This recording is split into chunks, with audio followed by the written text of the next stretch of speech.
খবর শুনছেন কলকাতা পত্রিকা চ্যানেল থেকে। আজ জানাবো পশ্চিমবঙ্গ দেশ এবং বিশ্বের বাছাই করা সমস্ত গুরুত্বপূর্ণ তাজা খবর। শুরুতেই জানিয়ে দেব সংবাদ শিরোনাম।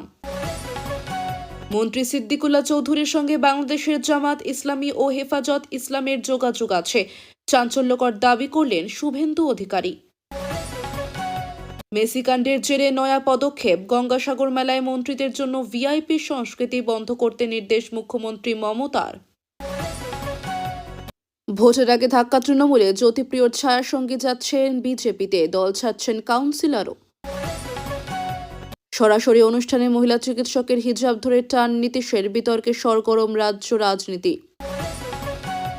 অশোকনগরের নাবালিকা নিখোঁজ কাণ্ডে বারাসাতে স্পাতে পুলিশের হানা, মালিকসহ 16 জন গ্রেফতার। গীতা পাঠের পর এবার মুসলিমদের বিশ্ব ইজতেমা বাংলায় সুষ্ঠুভাবে করুন, নির্দেশ মমতার। 2.5 কোটি টাকা নিয়ে ফেরত দিচ্ছেন না শুভেন্দু, বিজেপির রাজ্য সভাপতিকে চিঠি আরএসএস কর্মীর। 2026-এর নির্বাচনের আগে ধাক্কা শাসক দলের, হাই মাদ্রাসার ভোটে সংযুক্ত মোর্চা 6, তৃণমূল 0। মুখ্যমন্ত্রীর সভায় হাত সাফাই, 3টি সোনার হার সহ ঝাড়খণ্ডের মহিলা চোর গ্রেফতার কৃষ্ণনগরে, কোন চক্র? শুধুমাত্র যৌন সম্পর্ক এবং সন্তান ধারণের জন্য মহিলাদের বিয়ে করুন, বললেন কেরালার সিপিএম নেতা সৈয়দ আলী মজিদ। হুমায়ুনের ভোল বদল, বহরমপুরে হচ্ছে না সভা, তবে 22শে ডিসেম্বরই নতুন দল ঘোষণা।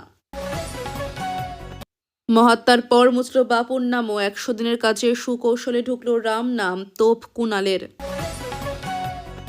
রাজ্যপালের জায়গায় মুখ্যমন্ত্রী, 2 বিশ্ববিদ্যালয়ের বিলে সম্মতি দিলেন না রাষ্ট্রপতি। নৃশংস ব্যাংকের রিকভারি এজেন্টকে বস্তায় বেঁধে গাড়িতে বন্ধ করে আগুন, জীবন্ত ঝলসে মৃত যুবক। পুলিশকে শিক্ষা দিতে নিখোঁজের নাটক, 55 দিন পর খোঁজ মিলতেই শ্রীঘরে বিজেপি নেতা। ফর্মে গড়মিল, খসড়া প্রকাশের পর 1 কোটি 10 লক্ষ নোটিশ পাঠাচ্ছে কমিশন, হুলস্থুলের আশঙ্কা। পঞ্চায়েত সমিতির ভিতরে শিক্ষা কর্মাধ্যক্ষকে বেধড়ক মার, ফের বিতর্কে খানাকুলের বিজেপি বিধায়ক। হুমায়ুনের সভা বানচালের চেষ্টা করছে তৃণমূল, অভিযোগ সাসপেন্ডেড তৃণমূল নেতার। বাবরি মসজিদ বিতর্কে হুমায়ুন কবিরের বিরুদ্ধে এফআইআর করার আর্জি বিশ্ব হিন্দু পরিষদের। 2026-এর আগে বকেয়া ডিএ চাই মুখ্যমন্ত্রীকে সরাসরি চিঠি, শিক্ষক সংগঠনের, চাপ বাড়ল নবান্নের ওপর। যুব ভারতীতে বিশৃঙ্খলার ঘটনায় হামলাকারী 2 দর্শককে গ্রেফতার করল পুলিশ। মতুয়াদের সঙ্গে প্রতারণা, রাজ্যসভায় বিজেপির পর্দাফাঁস সাংসদ মমতা বালা ঠাকুরের। 22 বছর আগে 2 বাংলাদেশি ভুয়ো বাবা সাজিয়ে মঙ্গলকোটের নাম তোলেন, বাবা ও ছেলের বয়সের ব্যবধান 5। অনেক চেষ্টা করেও মেসিকে দেখতে পেলাম না, সোশ্যাল মিডিয়ায় অপেক্ষা তৃণমূল বিধায়কের। লাশের পরিবর্তে লাশ, ফের রক্তগঙ্গা বইয়ে দেওয়ার হুমকি হাসিনা উচ্ছেদ আন্দোলনের মাস্টার মাইন্ডের। বেলডাঙ্গা মসজিদ গড়ার এলাকা থেকে হুমায়ুনের লাইভ, ব্যাপক ভিড়ে হাত মেলানোর হিড়িক, সেলফির আবদার। মেসি ভক্তদের গ্রেপ্তারি নিয়ে ফের সরব শুভেন্দু, মন্ত্রী অরূপ সুজিত বাইরে কেন, হলদিয়ায় রাজ্য সরকারকে চরম হুঁশিয়ারি। রাম মন্দির আন্দোলনের অন্যতম সন্ত রামবিলাস প্রয়াত, মঙ্গলে অযোধ্যায় জলসমাধি প্রাক্তন সাংসদের। তিরুপতি থেকে মহাকুম্ভ, পদপিষ্টের আতঙ্ক, দেশে মৃত 127। মতুয়া ভোট নিয়ে চিন্তা বাড়ল বিজেপির, 2 লক্ষের বেশি ভোটার ম্যাপিংয়ে বাদ। পূর্ব বর্ধমানের মঙ্গলকোটে তৃণমূলের 2 গোষ্ঠীর তুমুল সংঘর্ষ, জখম অন্তত 6। হায়দ্রাবাদ পারলে বাংলাও পারবে, যুবভারতী কান্ট্রির সমালোচনা করে বিজেপি ক্ষমতায় এলে লিওনেল মেসিকে আনার বার্তা বিরোধী দলনেতার। পানিহাটির কাউন্সিলর অনুপম দত্ত খুনের ঘটনায় 3 জন দোষী সাব্যস্ত, আদালত থেকে ফের গ্রেফতার বাপি। ডেবরায় বিজেপিকে ধরাশায়ী করে কৃষি সমবায় ভোটে সবুজ ঝড়। এতক্ষণ শুনছিলেন সংবাদ শিরোনাম, এখন আসছে বিস্তারিত খবরে। বিস্তারিত খবর শোনানোর পূর্বেই আপনাদের কাছে করব একটি ছোট্ট অনুরোধ। কলকাতা পত্রিকা চ্যানেলের খবর প্রত্যেক দিন শোনার জন্য চ্যানেলটি এক্ষুনি সাবস্ক্রাইব করে দিন। জামাত ইসলামী ও হেফাজতে ইসলাম নামে বাংলাদেশের দুটি উগ্র ইসলামী দলকে চরম ভারত বিরোধী বলে মনে করা হয়। বাংলাদেশের এহেন দুই বিতর্কিত গোষ্ঠীর সঙ্গে মমতা ব্যানার্জির ক্যাবিনেটের গুরুত্বপূর্ণ মন্ত্রী সিদ্দিকুল্লাহ চৌধুরীর যোগাযোগ আছে বলে মন্তব্য করছেন বিরোধী দলনেতা শুভেন্দু অধিকারী। বিরোধী দলনেতা শুভেন্দু অধিকারী আসলে মোহনদাস করমচাঁদ গান্ধীকে কবিগুরু রবীন্দ্রনাথ ঠাকুরের দেওয়া মহাত্মা উপাধি বিজেপি নাকি মিটিয়ে ফেলতে চাইছে বলে অভিযোগ তুলেছে তৃণমূল কংগ্রেস এবং এর বিরোধিতায় তারা রাস্তায় নামবে বলে হুঁশিয়ারি দিয়েছে। এই বিষয়ে আজ সন্ধ্যায় কলকাতার আইসিসিআরে সাংবাদিকরা বিরোধী দলনেতা শুভেন্দু অধিকারীর প্রতিক্রিয়া জানতে চাইলে তিনি বলেন, ওরা আগে চাঁচলের ছাত্রনেতা কেন রবি ঠাকুরের ছবি পোড়ালো ওটা নিয়ে ময়দানে নামুক, ও তো জামিনও পেয়ে গেছে, দুদিন ধরে গ্রেফতার করেনি। আমরা যখন আইসিসিআর থেকে রবীন্দ্র সদন পর্যন্ত বিক্ষোভ করি আমাদের ঢুকতে দেওয়া হয়নি, তারপরে সেই রাতে আইপ্যাকের পরামর্শে সাসপেন্ড করা হয়। যদি তৃণমূলের পর যে কেউ থাকে সে যে স্তরেই থাকুক না কেন, সে যদি ধর্ষণ করে বা গণধর্ষণও করে তাহলে পুলিশ তাকে গ্রেফতার করতে পারবে না। সাসপেন্ড করার পরের দিন পুলিশ তাকে গ্রেফতার করেছে। শুভেন্দু অধিকারী বলেন, তাই এই জামাতি তৃণমূলকে বলবো বরঞ্চ আপনারা দুটো মিছিল করুন। একটা চাঁচলে বিশ্বকবি রবীন্দ্রনাথ ঠাকুরের ছবি পোড়ালো কেন, জবাব চাই, জবাব দাও।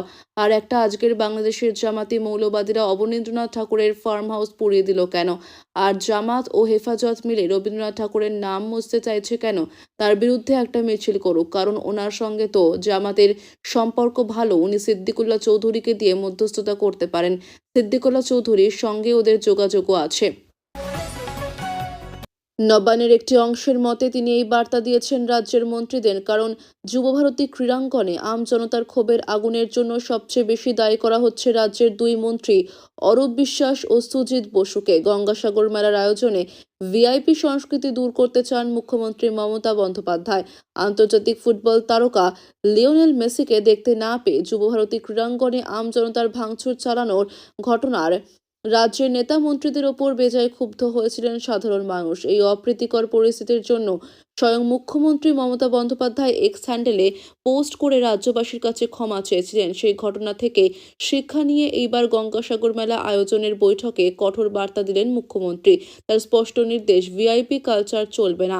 সোমবার নবান্নে আয়োজিত গঙ্গাসাগর মেলা 2026-এর প্রস্তুতি বৈঠকে মুখ্যমন্ত্রী জানান, গঙ্গাসাগর মেলায় কোনো ভিআইপির জন্য যেন সাধারণ পুণ্যার্থীদের কোনো রকম সমস্যা না হয়। ভিড়ের সুযোগ নিয়ে মেলার সময় যেন ভিআইপি সংস্কৃতি কোনোভাবেই প্রশ্রয় না পায় সেদিকে বিশেষ নজর দিতে বলেছেন তিনি। প্রসঙ্গত, সাগরদ্বীপে আগামী 10 থেকে 16 জানুয়ারি পর্যন্ত মেলা চলবে। 14 জানুয়ারি পৌষ সংক্রান্তির দিন পুণ্যস্নানের প্রধান তিথি। মেসি কাণ্ডের পর জনরোষের গুরুত্ব বুঝে ভিআইপি সংস্কৃতি বাতিল করে মুখ্যমন্ত্রী এই বার সাধারণ পুণ্যার্থীদের যাত্রাপথ নির্বিঘ্ন ও সুনিশ্চিত করার উপর জোর দিলেন। ভোটের আগেই ব্যারাকপুরে ধাক্কা ঘাসফুল শিবিরে এক সময় ছিলেন প্রাক্তন খাদ্যমন্ত্রী জ্যোতিপ্রিয় মল্লিকের ছায়াসঙ্গী সে মৃন্ময় কাশ্যপ ও তৃণমূলের উত্তর ব্যারাকপুর পুরসভার কাউন্সিলর শ্রাবণী কাশ্যপই ছাড়লেন দল, যোগ দিচ্ছেন বিজেপিতে। বিজেপি সূত্রে খবর, খুব তাড়াতাড়ি তাদের রাজ্য অফিসেই যোগদান করানো হবে। এই দলবদল নিয়েই এখন এলাকার রাজনৈতিক মহলে পুরোদমে চর্চা চলছে। কিন্তু কেন আচমকা এই সিদ্ধান্ত, একরাশ ক্ষোভ উগরে দিচ্ছেন 15 নম্বর ওয়ার্ডের কাউন্সিলর শ্রাবণী কাশ্যপই। তার দাবি, দীর্ঘদিন থেকেই দলে কার্যত গুরুত্বহীন হয়ে পড়েছেন, জনপ্রতিনিধি হিসাবে কোনো কাজই করতে পারছেন না। দলের উপর তলাতেও বারবার জানিয়েছেন, কিন্তু কোনো ফলই হয়নি। তিনি বলেছেন, ওয়ার্ডে কোনো অনুষ্ঠানে আমাকে আমন্ত্রণও করা হয়নি, গুরুত্বই দিত না। যেখানে গুরুত্ব নেই সেই দল থেকে তো লাভ নেই, সেই জন্যই আমি দল ছাড়ছি। একই কথা বলছেন প্রাক্তন খাদ্যমন্ত্রীর ছায়াসঙ্গী মৃন্ময় কাশ্যপীয়। তিনি আবার দলে বেড়ে চলা দুর্নীতি নিয়ে ক্ষোভ উগরে দিচ্ছেন। বলছেন, যেভাবে দল দিনে দিনে দুর্নীতিতে জড়াচ্ছেন তাতে পার্টি করতে গেলেই এলাকার মানুষ চোর বলছেন। সেই কারণেই তারা তৃণমূল ছেড়ে অর্জুন সিং এর হাত ধরে বিজেপিতে যোগদান করতে চলেছেন বলে জানান তিনি। বলেছেন, বহু লোক অর্জুন দা, শুভেন্দু দার সঙ্গে যোগাযোগ রয়েছে। আর কটা দিন যেতে দিন, তারপর দেখবেন তৃণমূলের ভাঙন যে পর্যায়ে আসবে সেটা দেখতে পাবেন। এ তো সবে শুরু। 24-এর পরে মানুষ আসলে বুঝতে পারছেন তারা কি ভুল করছেন। সোমবার পাটনায় আয়োজিত সরকারি এক অনুষ্ঠানে আয়ুষ বিভাগের 1283 জন চিকিৎসকের হাতে নিয়োগের পত্র তুলে দেওয়া হচ্ছিল। উপস্থিত ছিলেন বিহারের মুখ্যমন্ত্রী নীতিশ কুমারও। সেখানেই এক মহিলা চিকিৎসকের হিজাব টানার অভিযোগে তীব্র বিতর্ক জড়ালেন মুখ্যমন্ত্রী। মঞ্চে ঘটে যাওয়া সেই ঘটনার ভিডিও ছড়িয়ে পড়তেই রাজনৈতিক মহলে শুরু হয়েছে প্রবল শোরগোল। সরকারি তথ্য অনুযায়ী যাদের নিরাপত্তা নিয়োগপত্র দেওয়া হয়েছে তাদের মধ্যে 685 জন আয়ুর্বেদিক, 393 জন হোমিওপ্যাথিক এবং 205 জন ইউনানি চিকিৎসক। অনুষ্ঠানের উদ্দেশ্য ছিল রাজ্যে স্বাস্থ্য পরিকাঠামো মজবুত করা, চিকিৎসক শিক্ষার প্রসার এবং সাধারণ মানুষের কাছে উন্নত স্বাস্থ্য পরিষেবা পৌঁছে দেওয়ার ক্ষেত্রে এনডিএ সরকারের অঙ্গীকার তুলে ধরা। কিন্তু অনুষ্ঠান চলাকালীন ওই একটি মুহূর্তই সমস্ত আলো কেড়ে নেয়। শুরু হয় বিতর্ক। কি ঘটেছিল মঞ্চে?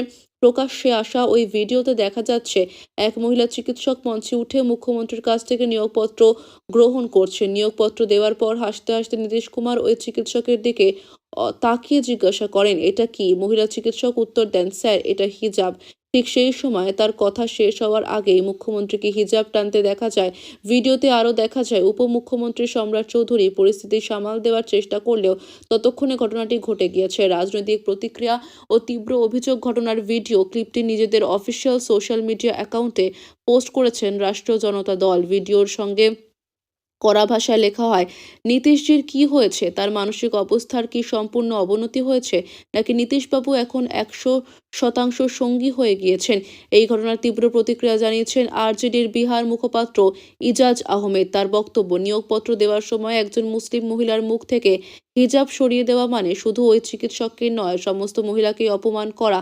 তিনি অভিযোগ করেন, এই ঘটনায় এনডিএ সরকারের মুসলিম সম্প্রদায়ের প্রতি মনোভাব স্পষ্ট হয়ে গিয়েছে। তার দাবি, বিজেপি ও আরএসএসকে খুশি করতে গিয়ে মুখ্যমন্ত্রী এই ধরনের রাজনীতি করছেন।